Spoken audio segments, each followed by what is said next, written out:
Hi friends, welcome to CVRS studios. ನಾನು ನಿಮ್ಗೆ ಇವತ್ತು ಮನೆಯಲ್ಲೇ ಸುಲಭವಾಗಿ ಮಾಡುವ ರುಚಿಯಾದ ಚಿಕನ್ ಬಿರಿಯಾನಿ ರೆಸಿಪಿನ ಶೇರ್ ಮಾಡೋಕ್ಕೆ ಬಂದಿದ್ದೀನಿ. ಮೊದಲಿಗೆ ನಾನು ಏನೇನು ತೊಗೊಂಡಿದ್ದೀನಿ ಅಂತ ತೋರಿಸ್ತಾ ಇದ್ದೀನಿ. ಒಂದು 3 ದೊಡ್ಡ ಸೈಜಿನ ಬೆಳ್ಳುಳ್ಳಿ, ಆಮೇಲೆ ಸ್ವಲ್ಪ ಶುಂಠಿ, ಕೊತ್ತಂಬರಿ, ಪುದೀನ ಮತ್ತು ಒಂದು 10ರಿಂದ 12 ಹಸಿರು ಮೆಣಸಿನ್ಕಾಯಿ ತೊಗೊಂಡಿದ್ದೀನಿ. ನೆಕ್ಸ್ಟು ನಾನು ಅದಕ್ಕೆ ಬೇಕಾಗಿರೋಷ್ಟು ಒಂದು 4-5 ಈರುಳ್ಳಿ ಮತ್ತು ಒಂದು 3 ಟೊಮೊಟೊನ ಕಟ್ ಮಾಡಿಕೊಂಡಿದ್ದೀನಿ. ನಿಮಗೆ ತೋರಿಸ್ತಾ ಇದ್ದೀನಿ ನೋಡಿ. ಈರುಳ್ಳಿ ಜಾಸ್ತಿ ಹಾಕೋದ್ರಿಂದ ಬಿರಿಯಾನಿ ಟೇಸ್ಟಾಗಿ ಬರುತ್ತೆ. ನೆಕ್ಸ್ಟ್ ನಾನು ತೊಗೊಂಡಿರೋವಂಥದನ್ನ ಮಸಾಲೆ ಮಾಡ್ಕೊಬೇಕು. ಅದನ್ನು ಮಿಕ್ಸಿಗೆ ಹಾಕಿ ತೋರಿಸ್ತಾ ಇದ್ದೀನಿ. ಶುಂಠಿ, ಬೆಳ್ಳುಳ್ಳಿ, ಹಾಗೆ ಕೊತ್ತಂಬರಿ ಸೊಪ್ಪನ್ನ ಕೂಡ ನಾನು ಇದಕ್ಕೆ ಹಾಕ್ತಾಯಿದ್ದೀನಿ. ಹಸಿರು ಮೆಣಸಿನ್ಕಾಯಿ, ಕೊತ್ತಂಬರಿ ಸೊಪ್ಪು, ಏನೇನು ನಾನು ನಿಮಗೆ ಮೊದಲು ತೋರಿಸಿದ್ನಲ್ಲ ಅದನ್ನೆಲ್ಲ ನಾನು ಪೇಸ್ಟ್ ಮಾಡ್ಕೊತಾ ಇದ್ದೀನಿ.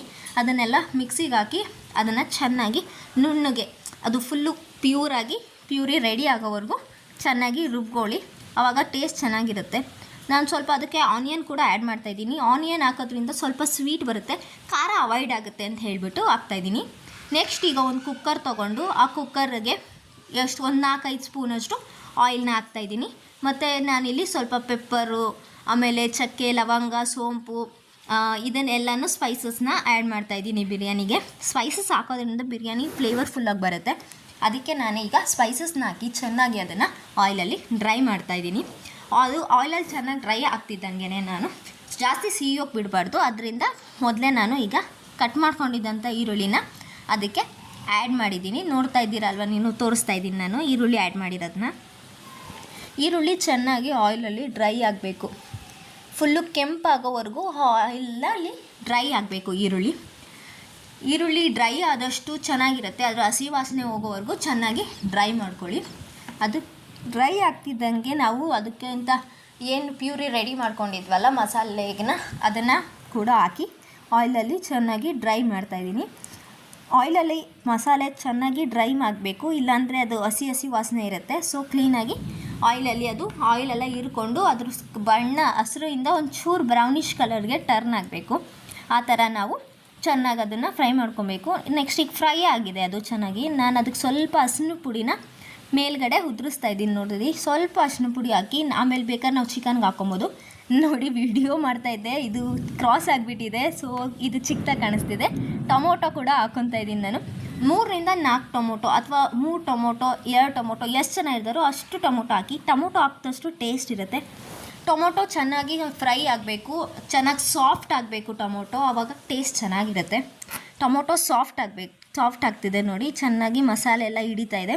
ಈಗ ನಾನು 1 kg ಚಿಕನ್ ತೊಗೊಂಡಿದ್ದೆ, ಅದನ್ನು ಕೂಡ ಹಾಕ್ತಾಯಿದ್ದೀನಿ. ಚಿಕನ್ ಹಾಕಿ ಮಸಾಲೆ ಜೊತೆ ಅದನ್ನು ಚೆನ್ನಾಗಿ ಫ್ರೈ ಮಾಡ್ಕೊಬೇಕು.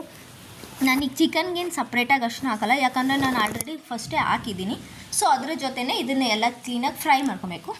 ನೆಕ್ಸ್ಟ್ ಈಗ ನಾನು ತೋರಿಸ್ತಾ ಇದ್ದೀನಿ. ಅಲ್ಲಿ 1-2 ಸ್ಪೂನಷ್ಟು ಕಲ್ಲುಪ್ಪು, ಆಮೇಲೆ ಬಿರಿಯಾನಿ ಪೌಡರು ಮತ್ತು ಅಚ್ಕಾರದ ಪುಡಿನ ತೊಗೊಂಡಿದ್ದೀನಿ ನಾನು. ಅಷ್ಟನ್ನು ಅದಕ್ಕೆ ಹಾಕಿ ಚೆನ್ನಾಗಿ ಅದನ್ನು ಫ್ರೈ ಮಾಡ್ಕೊಬೇಕು. ಅದರ ಎಣ್ಣೆ ಬಿಟ್ಕೊಳೋವರೆಗೂ ಪೀಸ್ನ ಚೆನ್ನಾಗಿ ನಾವು ಫ್ರೈ ಮಾಡಬೇಕು. ಈಗ ನೋಡ್ತಾ ಇದ್ದೀರಲ್ಲ, ಚೆನ್ನಾಗಿ ಎಣ್ಣೆ ಬಿಟ್ಟಿದೆ, ಫ್ರೈ ಆಗಿದೆ ಚಿಕನು. ಈಗ ನಾನು ಚಿಕನ್ ಸಾಫ್ಟ್ ಆಗೋಕ್ಕೋಸ್ಕರ ನಾನು ಮೊಸರು ಪ್ಯಾಕೆಟ್ ಯೂಸ್ ಮಾಡಲ್ಲ, ಯಾಕಂದರೆ ನಮ್ಮನೆಯಲ್ಲೇ ನಾವು ಹಾಲಿರುತ್ತೆ, ಹಾಲು ಕರೀತಾರೆ, ಅದರಿಂದ ಹೇಳಿಬಿಟ್ಟು ಹಾಲಾಗಲಿ ಮೊಸರು ಮಾಡಿದ್ದೆ, ಮನೆಯದೇ ಮೊಸರು ಅದು. ಸೊ ಅದನ್ನು ನಿಮಗೆ ತೋರಿಸ್ತಾ ಇದ್ದೀನಿ. ಅದು ಕೂಡ ಚೆನ್ನಾಗಿ ಫ್ರೈ ಆಗಬೇಕು. ಚಿಕನ್ ಜೊತೆ ಮೊಸರು ವಾಸನೆ ಹೋಗಬೇಕು. ಅದು ಕ್ಲೀನಾಗಿ ಮೊಸರು ಹಾಕೋದ್ರಿಂದ ಚಿಕನ್ ಫ್ರೈ ಏನು ಪೀಸ್ ಇರುತ್ತೋ ಅದು ತುಂಬ ಸಾಫ್ಟಾಗಿ ಬರುತ್ತೆ, ತಿನ್ನೋಕ್ಕೂ ಚೆನ್ನಾಗಿರುತ್ತೆ. ನೆಕ್ಸ್ಟ್ ನಾನೀಗ ಅದಕ್ಕೆ ಎಷ್ಟು ಪ್ರಮಾಣದಲ್ಲಿ ನೀವು ಅಕ್ಕಿ ತೊಗೊತೀರೋ, 2 ಗ್ಲಾಸು, 1 ಗ್ಲಾಸ್ ಅಥವಾ 3-4 ಗ್ಲಾಸು, ನಾನು 1 ಗ್ಲಾಸ್ಗೆ 2 ಗ್ಲಾಸ್ ಪ್ರಮಾಣದಲ್ಲಿ ನೀರನ್ನ ಸೇರಿಸ್ಕೊಂಡಿದ್ದೀನಿ. ನೀವು ಎಷ್ಟು ಗ್ಲಾಸ್ ಅಕ್ಕಿ ತೊಗೊತೀರೋ ಅಷ್ಟು ಗ್ಲಾಸ್ನ ಸೇರಿಸ್ಕೊಳ್ಳಿ. ನಾನಿಲ್ಲಿ 2 ಗ್ಲಾಸ್ ಅಕ್ಕಿನ, ಸೋನಾ ಮಸೂರಿ ಅಕ್ಕಿನ, ಬುಲೆಟ್ ರೈಸ್ನ ನಾನು ತೊಗೊಂಡಿದ್ದೀನಿ.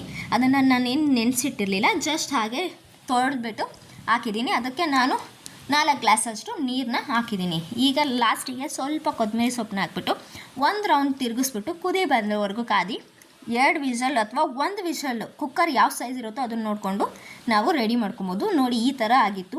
ನಾನು ನಿಮ್ಗೆ ಇದನ್ನೆಲ್ಲ ಫುಲ್ಲು ತೋರಿಸ್ತಾ ಇದ್ದೀನಿ ನೋಡಿ. ಈ ಥರ ಪೀಸು ಬಿರಿಯಾನಿ ತುಂಬ ಸಖತ್ತಾಗಿತ್ತು ಟೇಸ್ಟು. ನಮ್ಮ ಮನೇಲಂತೂ ಎಲ್ಲ ಎಂಜಾಯ್ ಮಾಡ್ಕೊಂಡು ತಿಂದರು. ನಿಮಗೂ ಈ ವಿಡಿಯೋ ಯೂಸ್ ಆಗಿದೆ ಅನಿಸಿದ್ರೆ ಲೈಕ್ ಮಾಡಿ, ಶೇರ್ ಮಾಡಿ, ಕಮೆಂಟ್ ಮಾಡಿ. Thank you for watching my channel.